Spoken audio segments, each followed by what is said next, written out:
Okay.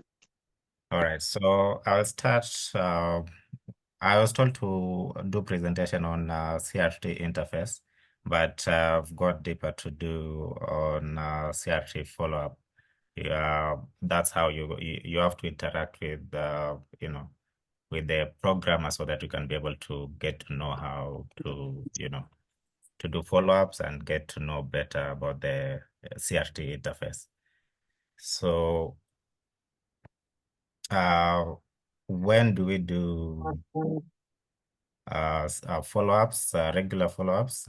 That's my agenda and steps, which are patient preparation, follow-up overview, measurements, episode, and diagnosis. So on measurement, I'll go to each and every measurement that's required when you're doing follow-up. So regular follow-up intervals depend on patient's general clinical status as per the doctor's recommendation. But then the recommended follow-up intervals are within 72 hours after implantation, 2 to 12 weeks post-implantation, and every 6 months for ICD stroke CRTDs, and every 12 months for CRTPs and pacemakers in general. So steps, patient preparation, you do patient interview, ECG, that is external and programmer, as shown here. Maybe can you see my cursor?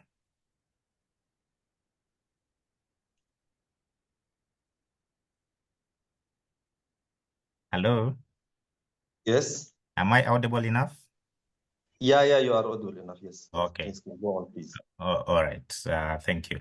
So you need to connect ECG, that is external ECG, and programmer ECG, inspection of the implantation site, and device interrogation. So steps on follow-up overview. So when you do the interrogation for a CRTD, this is the screen that comes, and it has the follow-up. Yeah, but then there are things that you need to look at. So we start with the screen up here, labeled 1, which is the ECG, IEGM, and markers. So you have to make sure that you know your atrial activities before the ventricular activity. So to be sure that you're capturing the atrium and you're also capturing the ventricles. Then check the last, our second point will be check the last implant and follow-up date, the implant and last follow-up date, which you find them here. So it will come with patient name, last follow-up, and then implanted date will be here. Then we check the status of battery and device. So device status, you check mode, which you'll find it here, mode, it's DDD, biventricular, basic rate, and also the battery information, you'll find it here. Then you go to episodes. So you can check your episodes that have been recorded, like the example of our screen here. It's 7 episodes, so you're able to actually click here and go to the episode that have been recorded, and you're able to make a decision before doing your tests. So our next step will be test results. These are sensing, pacing threshold, pacing impedance, and shock impedance for CRTDs and ICDs. So you need our devices automatically do on tests at around midnight. So you're able, even when you do your test manually, you're able to check if whatever results you are getting tally with the results that were done overnight. Then on diagnostics, that is, pacing percentage in the RA, biventricular, or CRT. And then there is atrial arrhythmia burden will be there. So on measurements, we look at impedance test. So when you look at this screen, I hope you can see my cursor. Look at this screen, there's follow-up, parameters, and then tests. So after you have checked your follow-up screen, which is this one, and it varies from one device to another, but then that's just the basic interface, how it will be, how it will present itself. So you come to tests for you to be able to do. We start with the impedance tests. You just click here, start, and it will do the test automatically. And for impedance test, we know our impedance should not be above 2000, and it should not be very low as 200. Yeah. And then the shock impedance should not be above 150. That means if it's delivering shock, like the lead is intact, both to the skin and to the correctly connected to the device. So that's what means with shock impedance. Then we go to our sensing tests, where we look at our P wave amplitude, R wave, and LV wave. So you do your tests here. You just click start and it will automatically do the tests. Same to the impedance test, but then the basic rate for sensing should be 30. So you get your results here for the P wave, R wave, and LV, which we all know that P wave should be above 1.5 to, and then R wave should be above 5 to LV. Then the most important thing is to do pacing threshold. So normally we usually want our pacing threshold to be as low as below less than 1.0, but anything below 2 is acceptable. And also you need to look at the trend of, uh, of your pacing threshold, so that we can be able to know if the lead has moved at any time or it hasn't moved. So for you to do pacing threshold, there is automatic and manual pacing threshold. So the automatic one helps us to set the capture control, which I'll show you later. But then let's go for manual, because sometimes it's difficult to do manual threshold. And most of the people, they know how to do it automatically, but difficult to do manually. So you just click here the mode if you want to test your RV or RA, and in which mode. Is it RV DDD, RV VVI? So able to determine from here. And then you put your basic rate and AV delay.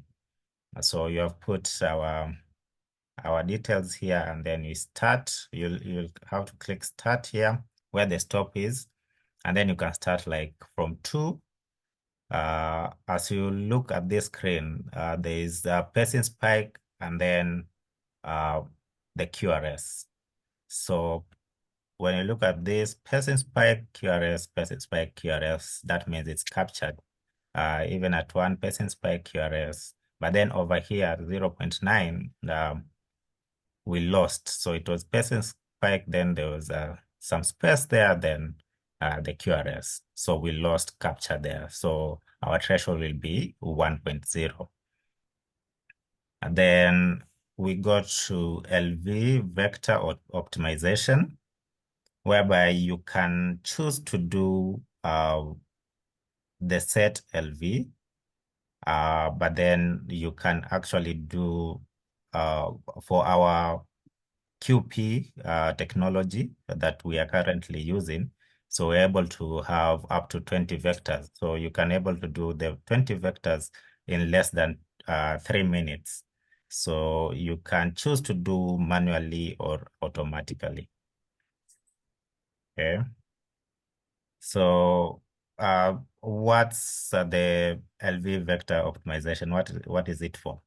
To find the most suitable LV vector to optimize CRT, help for the second LV vector selection for multiple pacing, manage phrenic nerve stimulation. So when I look at this image over here, sometimes you find that where we put our LV lead is close to the phrenic nerve. So the QP technology, the quadripolar lead technology, is able to help you to avoid phrenic nerve stimulation by choosing different LV vectors. Then our next step after checking your pacing threshold, then you go to episode. So you're able to review episode and maybe potentially do reprogramming. So when you look at this screen, I'll go back to the first screen where I showed you that you can be able to look at your episodes in step 4. So for CRTDs or ICDs, you're able to see, is there shock delivered and is there a shock delivered? So you're able to judge whether to change the settings or to leave the device settings as they are. And then you go to diagnostic, which is down here on our follow-up screen. So basically, our follow-up screen can take you to diagnostics and even recordings. So diagnostic is where it's here. So it will take you directly there.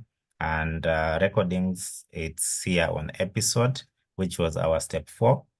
So you're able to go there easily.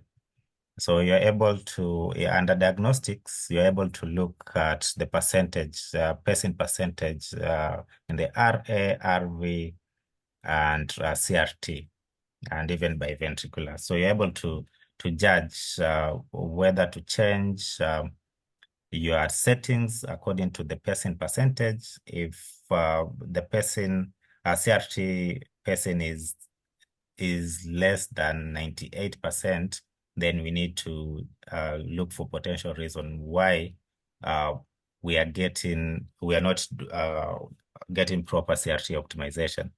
So some of the reasons that will be atrial arrhythmia with fast conduction, the AV delay is too long, UTR too low, trigger not on, which is here. So you're able to judge from there whether to change your settings. And then let's go to CRTP interface.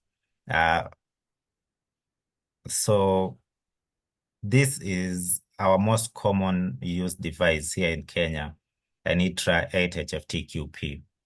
So this is the interface when you go to parameters. So you're able to choose your modes from here, and then the pacing polarity from here, and also ventricular pacing and AV delay. So when I go to all modes and the all modes are here, which I had shown you, you can just click here and go to all modes. So those are all the modes found in our device. And then another thing I wanted to touch on is the MRI programming, because most of the people do not know how to do MRI programming, and it's a very easy thing to do. So you just go to MRI, and also you can find this in the follow-up screen. The MRI, it's here. So you just click at the MRI tab and it will take you to here. So what do you do when you have a patient for MRI programming? Normally, you have to do all the tests to check for your the test results. So that is the sensing amplitude, pacing threshold, pacing impedance, and shocking impedance for CRTDs and ICDs. So you need to make sure that before the patient goes to the MRI, the pacing thresholds are okay. And after the patient has done the MRI, it's good to do interrogation and also check the same results to see if there is any big change or they're the same. So our device, Enitra 8HFT-QP, it actually has auto MRI program that you can actually set for your patient. If the patient is going to do an MRI tomorrow and maybe the patient has come to see you today, you don't have to send the patient the patient doesn't have to come back to you again tomorrow, as you may have a lot of patient to see. So you just do the MRI programming and then you put the expiration date as indicated there on the screen, and then the MRI mode and basic rate.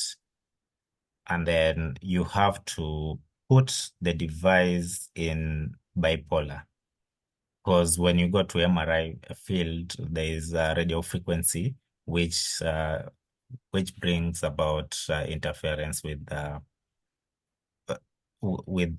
pacing if the patient is in unipolar. But then you have to click this part here to say patient is approved for MRI scan, and then you click program. So I don't know if you guys have question for me.